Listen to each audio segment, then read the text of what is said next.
Welcome, everybody, and welcome to Weird Growth, the podcast where we hear about all the strange and unpredictable and often really weird growth stories that startups and innovative businesses go on in a very squiggly kind of growth line. Today, we are really privileged, and I'm personally very privileged to have Miles Burke of 6Q and about 1,000 other side projects along on to the podcast. So welcome, Miles. Thank you so much. Thank you, Cam. Really appreciate you giving us your time. I mean, you can probably be introduced in so many different ways. The Oracle, Yoda, Grandmaster. Probably not grandfather, maybe cool uncle of the Perth tech startup scene. You've been around a lot longer than I have, but you're really generous with your time in the community. So thank you for that. Thank you. How would you introduce yourself? What would you call yourself weird, these days? Right? Weird. Weird Miles. Weird Miles. I find it very difficult. It changes day to day. Yeah. I love the serial entrepreneur, but that just sounds so wanky. It's I tend to avoid that.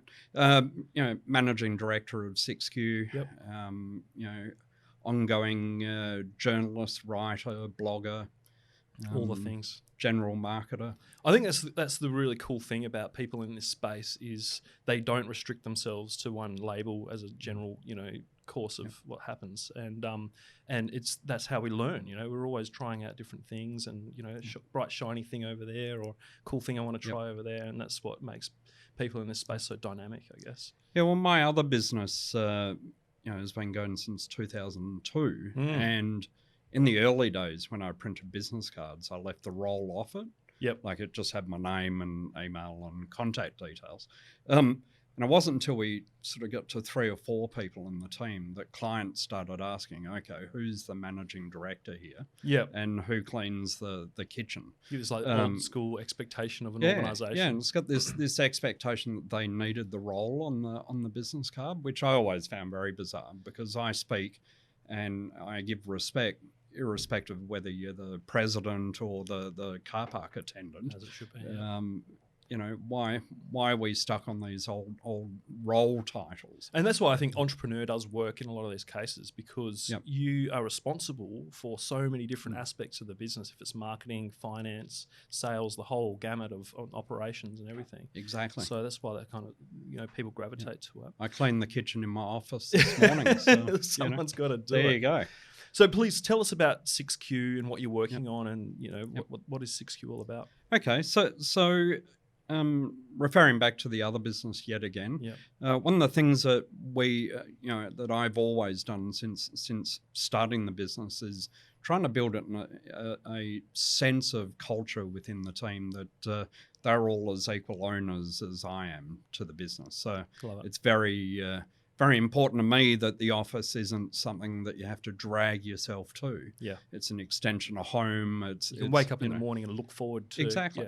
And if you've got that feeling of looking forward to the day, then you're one of the luckiest people alive, right? Because there's millions of people around the world that hate their jobs, and I didn't want a team of people that hated their jobs. So, from that stage on, I've always thought, how can I best find out what's going on amongst the team, what's the feedback. So one of the things I've been doing for years is having these 5-minute face-to-faces every week, which is fine when you have a team of 14 or 15 and takes me just over an hour to sit down for 5 minutes and say, how are you going, Cam? What are your dramas at the moment? What are you proud of in the last week or that sort of thing? However, that doesn't really scale, right? Yeah. So I'd speak to clients that would say, it sounds fantastic, but I have 200 staff. Take you a week and then you're starting again. Yeah, exactly. Friday afternoon, you'd be planning to interview them again on Monday. Yeah.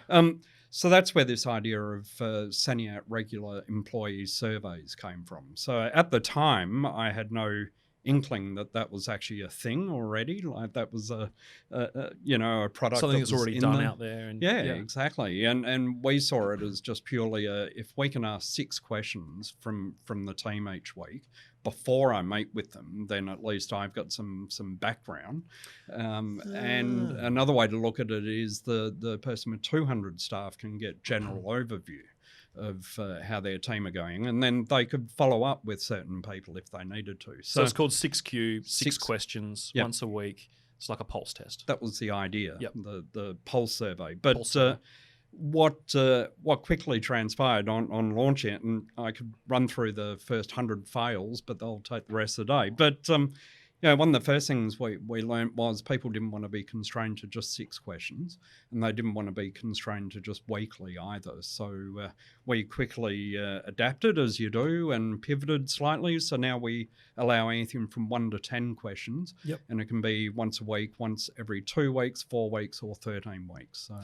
Awesome. So who would your perfect customer be for something like this? Yeah, one with money. No, but it's a SaaS, like an enterprise SaaS or a business SaaS. Yeah, right? So it's a SaaS product. But what we're really looking forward to are either business owners or HR directors or people within organisations that actually care what comes out of these surveys. So it's very easy to pay lip service, right? And find a service like 6Q, start paying it, start getting all this employee feedback, and then start ignoring it. And that's one of the worst things you can do from a culture perspective, right? If I said, Cam, how are you feeling this week, mate? And you said, I really hate the XYZ. Yeah. And I just went, oh, great, okay, carry on. Yeah. And then I'll ask you the same question next week. Exactly. Right. Yeah. So that's the worst thing you can do. And we've had a few customers like that, but the majority of our customers who are all over the place globally and from industry perspectives, it's a bit hard to nail down too. But one of the things that is common amongst the customers that stay with us is that they are uniquely interested in the culture of their team. They're genuinely invested. Which is a great signifier for a successful business in the first place. If you care about your people, it's going to come out in other ways and the benefits of the business. Exactly. So very early on with 6Q, how did you reach your first customers and who were they? Yeah, that's an interesting story. So when we first built it, we built it in a day. Wow. The MVP was effectively a hackathon that we held within my office. Yeah. And you've got a team of digital marketers and designers and developers, so you can do that sort of thing. That's really cool. So since sort of 9 a.m. until 4 p.m. when we down tools, we built the very ugly, sort of 0.1 of what 6Q would become. We published 3 blog posts. We had the website up. We had a couple of landing pages, those sort of things. So the first customer really was meant to be just us. Yep.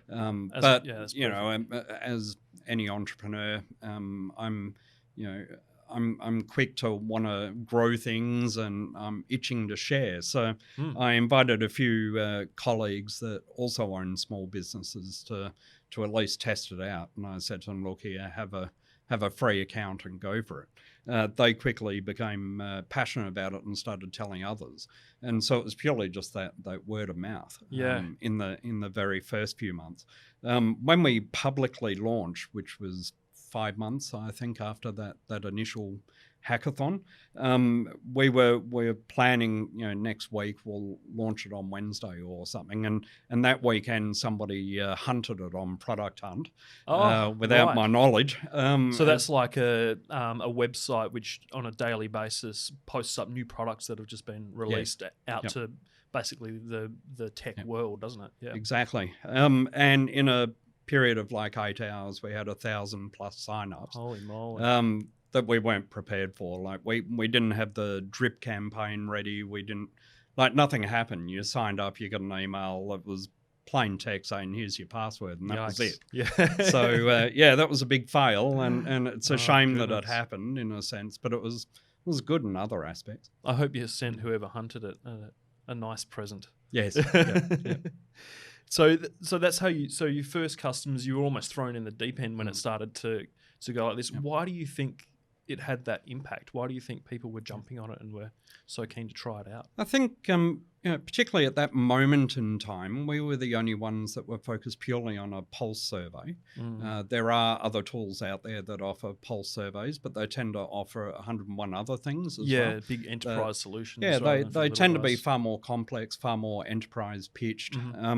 We have a very simple pricing model of $2 US per employee per month, so it's very easy to calculate how much it's going to cost you. And we're obsessively focused on ensuring that it's as simple to use as possible. So the last thing you want to do is send out a survey to your team and have them all scratching their heads trying to work out how to use it. How do you do that? How do you do that? How do you hone in on the one or two little things that are really important? So tempting to add and add and add. It is. And, one of the things that I'm really proud of, and I feel that has helped us grow our customer base, is that I'm always going back and asking our customers, one-on-one, what are the features that 6Q is missing, or those sort of things. And the issue there is the difficult conversations you end up having when they say, it'd be great if I could send out a 400-page survey with, X, Y, Z, and, video and starburst. But you're never going to be all things to all people. No. And so how do you decide on what are the things that you do need to focus on? Well, the difficulty there, I always answer with the customer is this going to help us stay lean and fast for your end employees to complete the survey? Yeah. And typically 99% of the time they go, oh yeah, right, okay. Yeah, no, stick to it's the 80-20 rule almost, isn't it? It is. Yeah. So everything we do, we measure against how long it takes an employee to complete the survey. So we keep that as a score across like key metric. all our customers. So we've always got that insight. Yep. We have a number of customers that English isn't their first language, so that's always tricky as well. So the surveys are in different languages. Some are right to left languages as well, which makes it even more interesting from a sort of visual display. The survey interface is all about a smiley face with a simple slider, so you go from very happy to very sad looking. Love it. So it's just emojis. It almost is. It's effectively just emojis, and there's no poo emoji at the very end. No. I wish, but that could be an Easter egg in the near future. We'll call it the cam emoji. So it allows people of different cultural backgrounds and what have you to complete the surveys without having to think too much. The last thing you want to do is, if I say to you right now, pick a number between 1 and 100, how are you feeling today? Suddenly you're overwhelmed with, am I 78? Am I 77? Where do I draw the line? Whereas if you have a slider and you sort of pull it to mostly on the happy side, you go, oh yeah, that's me. Yeah. So you had your early pre-launch on Product Hunt, and you sort of tried to keep your chin above water with this influx of 1,000 new customers. What happened next? Yep. So a lot of those early customers quickly disappeared. Yep. They fell off as well. It was obviously a mixture of experience as well as we weren't polished enough at the time, but that's fine. That's all a learning curve, right? Sure. What were the key learnings that you got out of that? I think the key learnings there is the Product Hunt audience are typically not the right people, are actually people like you and I on Product Hunt. So we're geeks. Just testing things out, right? Like I'll sign up to products all the time, give them a spin and then leave it and never use it. Right. So the majority of those 1,000 customers were in that space. But the learnings, I guess, is that you need personal outreach. The more you can personally outreach, particularly in the early months, the better. What do you mean by personal outreach? Well, with paid customers, as soon as they pay, we'd actually write a greeting card out and we'd post it to them. How nice. No matter where they were in the world. Yep. That was always good fun. So we'd write a couple of those a week, and then physical mail is such a novelty nowadays, isn't it? And the newsagent in North Perth that we were buying them for $1 each must have been thinking, what are they doing with all these cards? So we were picking all the random ones in the cheap rack, and it was quite funny. So we did that. Like get well soon or something. Yeah. Congratulations on the baby. Yeah. But what I also did was stayed up until 1 a.m. plenty of times and actually called customers and said, thank you very much for signing up. Now that you've had us for a month, is there, what's your immediate reaction? Like, what's your feedback? So it doesn't have to be high tech, although you're building a high tech product. It's that personal touch is actually what goes the extra mile. In sure eyes. Is. Right. I rang a customer this morning. He was having dramas with stuff. I walked in this morning, I had a couple of Slack notifications that the same customer had hit our support email a few times this morning. So got into the office and picked up the phone and rang them. They're in Hong Kong, same time zone as us. Yep. And he was stunned that I phoned. He was taken aback, saying, I expected an email in 6 hours' time. And I said, no, well, I'm here. Let's do it. Let's sort out your problem. So you started to get this sort of core group of loyal customers who love this amazing 5-7-star service from Miles on the other side of the world. They're using it on a weekly basis. How did you then start spreading the word and introducing people to the concept of 6Cube after the early flurry? We tested everything out. Yep. We did Facebook ads. We did pay-per-click. We did all those sort of things. Yep. The one thing that we kept going back to, or at least I kept going back to, was our blog. I felt that blogging and sort of content marketing generally was far cheaper to be able to get in front of people. Just your time, essentially, isn't it? It's essentially just time. So we started, I quickly realised, look, we can pay $25 a click on pay-per-click. And compete with all those other big enterprise products and things. Exactly. Right. Or drop that $25 into nice illustrations to go on our blog, and I'll just spend my Wednesday nights writing. That's sort of how it began. So now, a few years later, we have 3 posts a week that we're publishing of an average 1,500 words a post. Goodness me. We've published 400 and something posts to date. And we've got something like, the last time I looked, it was 700 and something key phrases on page 1 of Google. So why does that tactic work for a product which is mainly for businesses? Yep. The decision maker is probably a business owner or someone senior in a business. Why would they be finding out about you through your blog content? Yes. So what people tend to do in those situations is, they're a bit like me in the early days. They don't know what to call it, or they've heard of pulse surveys, but they're not sure what it's all about.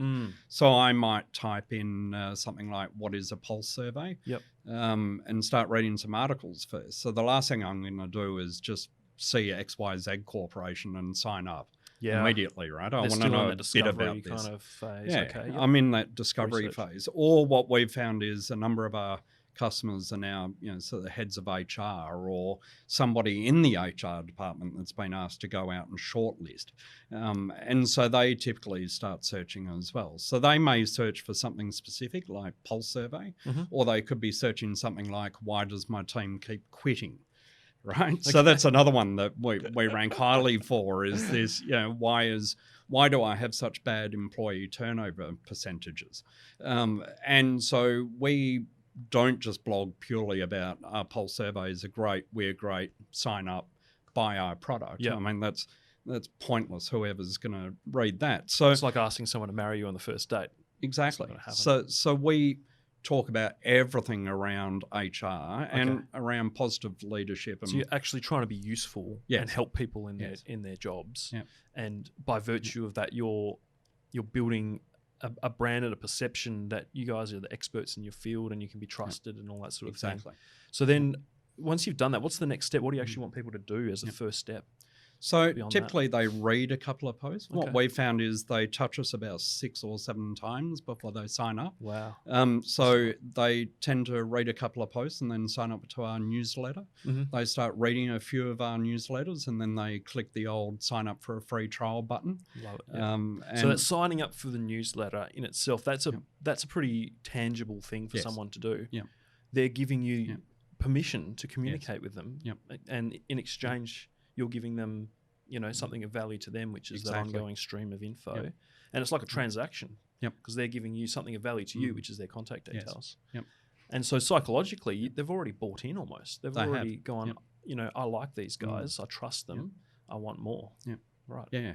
And what we find, what works best for us is we have a call to action in the middle of the content on all our blog posts. We use WordPress for our blog, and there's a great plugin that allows you to go after paragraph X, insert this bit of HTML. Cool. And so after the 7th paragraph across 400 different blog posts, we had the same call to action. So this week it will have this image, and then maybe next week a picture of Cam and Miles, and we'll work out which one's getting the better click-through. Obviously, a picture of Cam would work better than myself. And then we'll stick to that, and then we'll keep sort of improving over time on that one. So it's this constant A/B testing and optimization that goes on. Testing your assumptions. Yes, exactly. That's excellent. So where is 6Q now, and what are you sort of measuring your success, and like what are the key measures of success there? Key measures for us is what's our churn. I take it very personally every time someone leaves. Well, I don't, but I always feel that sense of, why? How have we failed them? I try to call all those people as well, the ones that cancel. I feel it's important to find out, as the doors closing behind them, what didn't we do right or something. We had a moment late last year where 3 of our biggest customers all left in a couple of week period, and I started freaking out that we'd done something horribly wrong. And in speaking to all 3 of them, 2 of them had been acquired by larger companies who had a system in place. And the third one didn't get the buy-in they'd hoped from management after 12 months of running it, and sadly had to pull a pin on it. So it's not you, it's us, essentially. And that's just the nature of SaaS products. There's always going to be this natural level of churn, I guess, that you can't control. So there's a certain amount of that. But so customer retention, I guess, is one key point. Customer happiness in a way, which is really hard to sort of measure unless we're going to start surveying them. But I'm speaking to customers regularly going, are you using our product fully? Is it easy to use? Is there something that it's missing? The ideal customer goes, oh no, it's great, but I'd love it to do X. The ones that just go, meh, it seems good. That's not useful feedback, right? No. And there's this, picking up this real theme on the importance of feedback and having that two-way conversation. And you probably see that this just as much as I do, but there are so many people out there who build products. They have a dream and they go out there and create this thing and then launch it out into the world. And then it's not like the experience that you had with the product hunt thing. It's like crickets. No one wants it. So, and it breaks my heart up. It's just sad to see, but it can be so easily fixed, right? Just having this sort of attitude of, really, it's about the customers first. Yes. So, what advice would you give to people like that who are just starting out and wanting to create something? Spend that time, particularly even if you haven't built anything yet. Spend that time finding the ideal customer and speaking to them and asking them, what is it that my product could do to help you? We had an idea ages ago. It involved school principals. And so I've got children at a school, so I spoke to that principal, and then I have had a child in high school, so I spoke to his principal. But then I just broadened it and started calling other principals and saying, look, can I buy you a coffee, or at least can you give me 5 minutes on the phone? I've got this idea that may help school principals. And this is all before you've written a line of code. We hadn't even written a line of code. And after spending a day on speaking to people, it became apparent that it was a great idea. No one was going to pay for it. So we canned it. So much more, so much better to have done that than to have spent 3 months developing something and then learnt the hard way that it wasn't going to work in the first place. That's really good advice. So what are the plans for the future of 6Q?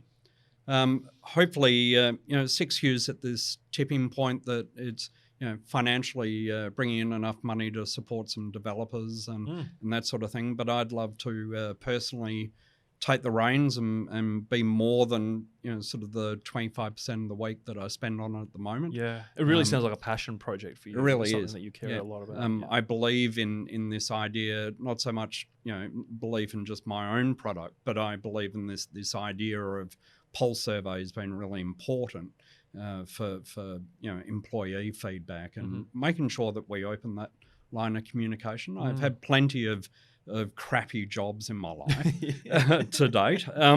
One thing across all of those I recognise is that nobody ever asked me, no boss ever turned around and said, what do you think, Miles? They just told me what to do. Right. So, the importance of asking your team, what do you reckon? Is there something we could do? Yeah. It's like the old, I'm not paying you to think. Exactly. Just do what I say. Yep. Yeah. Yep. It's just so old school, and Exactly. it's proven time and time again it Yep. doesn't work, and it doesn't Yep. harness the true talent of people. Yeah. The grey hairs doesn't necessarily, except in your case, but it doesn't necessarily relate to wisdom, right? Yeah.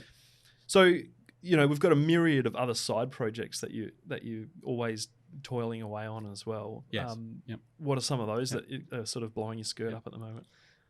It's very difficult. I was actually thinking about the other day that I should start a side project of selling side project domains, because I seem to have collected half the domain names on the internet, and I have this terrible habit of finding one available and just grabbing it, thinking, I'm going to need this one day. And I start getting renewal notices going, whoa, what 21st century version of hoarding. It really is. But I guess there are two that sort of excite me at the moment. One is literally just a directory of software products available in Australia, like Australian-made products. So that's softwareguide.com.au. Softwareguide.com.au. And it's literally it's been a love project now for 2 years. Every few months I'll spend a weekend on it and then just sort of leave it for a while.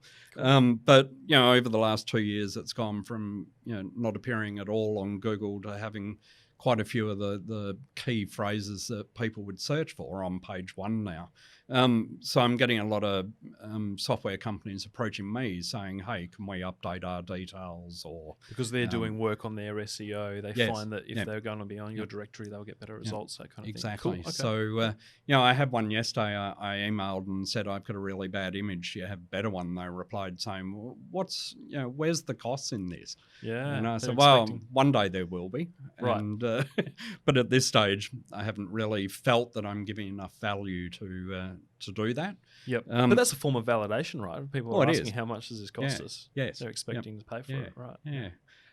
So that's one thing. And the other one that we've found is a lot of what we do is guest posting as well. So getting links, inbound links to your website's a big part of your SEO, and the more articles out there that mention you, the better if they link back to you. And so over time, I've worked out what the key metrics are for sites to approach before you just spend hours writing for a site that will never get any traffic or mention. So I've got a list of about 5,500 sites that accept guest posts that are of high quality, and so I'm building a tool at the moment to allow subscriptions to that. Wow, what a great resource. So you'll be able to pay a certain amount of dollars a month and get access to all these metrics, and then shortlist the ones you're going to approach. So. I'd like to challenge, I mean, you're obviously an absolute SEO gun, and your team is as well. I'd like to just challenge you a little bit on, is SEO still as important as it used to be? Is it easy for people just starting out to get started on it? And is it more efficient than, say, just paying a little bit of money on AdWords or something to get started? If you only had a certain amount of money in the bucket and you needed immediate response, obviously AdWords and more immediate response channels are far better. Yep. If you have, if you can set aside 5% of that bucket of money to start thinking longer term, because SEO isn't, I'm going to mention weird growth 20 times on a page today and I'll be number one tomorrow. Yeah. It doesn't work that way. You get some odd looking Google image results. If you exactly. I'm not going to search Google images for that. But the thing, I guess, is SEO has changed dramatically in the last 20 years. So the first websites that I was building, I had customers say, I want to get to number one for Perth plumbing. And I'd literally write Perth plumbing 20 times on a page and suddenly there I am. You'd come along and write it 30 times. I'd add another 20 times and we'd end up competing. And meanwhile, your poor old website visitors are going, what the hell is this? They're wondering why it says Perth plumbing 50 times. But, Google got smarter and started taking into account all these other parts of their ranking. Sure. So SEO isn't it. anymore. It's not the key thing that you should be doing. It's one of many things that you should be looking at.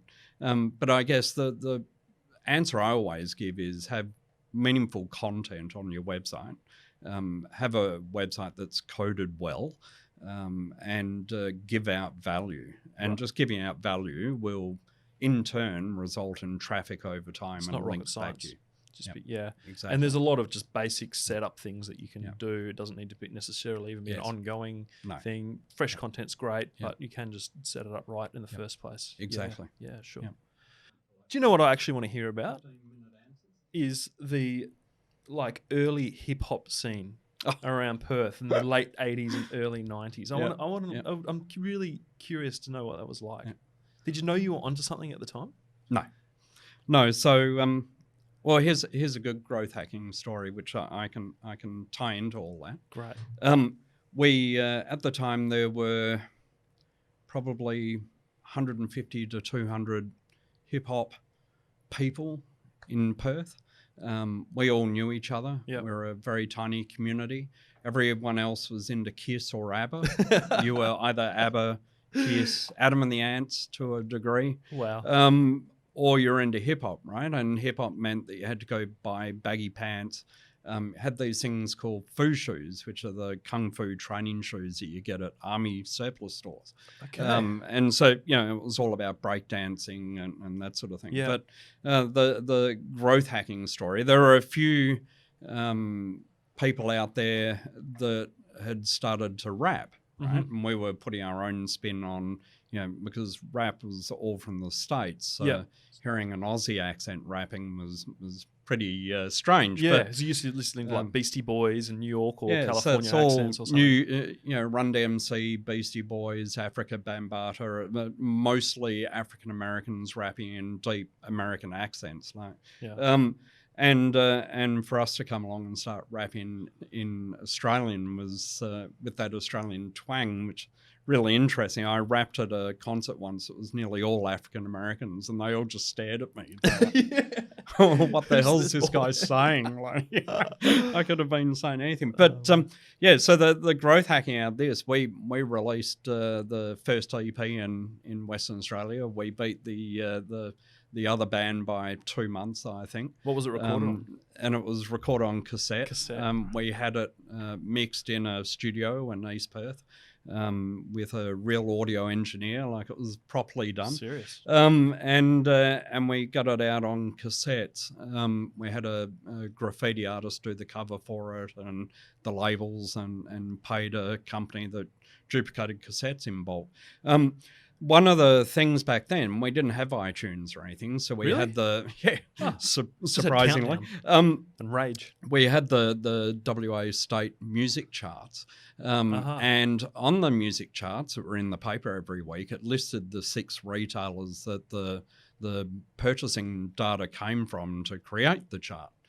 So we mean like 78 records? So 78 records, Dada's, place in Subiaco, one in Fremantle. So they just sort of brought all the sales together, and that was the chart. So every week, the people at the counter of these places, they didn't have computers.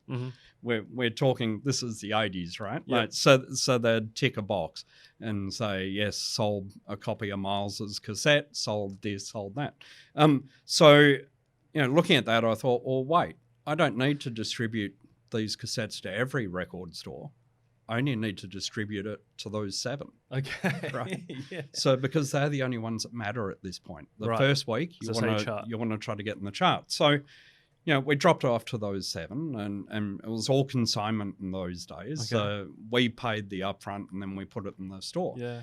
So then I had friends saying, oh, can I grab a copy of your cassette? And I go, yeah, sure. At Dada's or 78 and listed the places that are available. And so all my friends who expected me to just sell it out of the boot of my car had to actually go into a store and buy it. Yep. So we went from being nobody in as far as the charts are aware, or Express Magazine at that stage, nobody to the 3rd position in a week. Amazing. So first ever rap Well EP done. in WA. It sounds like the genesis of like a fascination with an analytics story later on in your career. But yeah, pretty much. that's great. And looking back, it was it's obvious now, right? But then I didn't think of it. I just thought, well, why don't we just put it in those shops? Very innovative, Miles. That's Yeah. Give us some bars. No. Spit some rhymes. No, that's definitely not happening today. Oh, come on, mate. Yeah. You got a mic in front of you? Yeah, no. Okay. Sorry. We tried. Yeah. Okay, well, I think it's probably show and tell time. So the last thing that we always ask of our guests on Weird Growth is, what is your favorite, or what's the sort of gadget or tool or app that you're really enjoying using and is improving your life at the moment? Yep. So my first idea was to bring my motorcycle in here. Oh, And that I would've was been thinking, can I get it up the steps? I'm pretty sure I can, but you could ride it up the steps. I like don't Bat know Out of if Hell style. Yes, Yeah. yeah, but I don't know if Space Cube would be too happy about that. Maybe not. So rather than that, I'll talk about an app called Insight Timer. Insight Timer. Insight Timer. It's a meditation app that's available both on iPhone, Android, and I believe they have a web app as well. Literally free to download. There are a number of different courses that you can do that are paid, but I just use the free version. Mm-hmm. What I feel is that we spend a lot of our time talking about our physical health all the time, particularly for founders. Like, make sure you sleep well and don't drink too much and eat better and all of that. But it's only been the last year or two people have started talking mental health. Right. For me, over the last sort of 20 years, the thing that's kept me sane at times is meditation or just mindfulness. So Wow, yep. I set aside time literally every day to meditate, even if it's just a 5-minute session, at the bus stop or something. Okay. And Insight Timer allows me to just set how long I'm doing it for. Do I want to hear something in the background, and just hit start? And it just puts something into your headphones and maybe gives you a wake up time when you're ready. Yep. Okay. So you can choose what sort of bell at the end, whether you're listening. At the moment, I'm listening to chanting. Yep.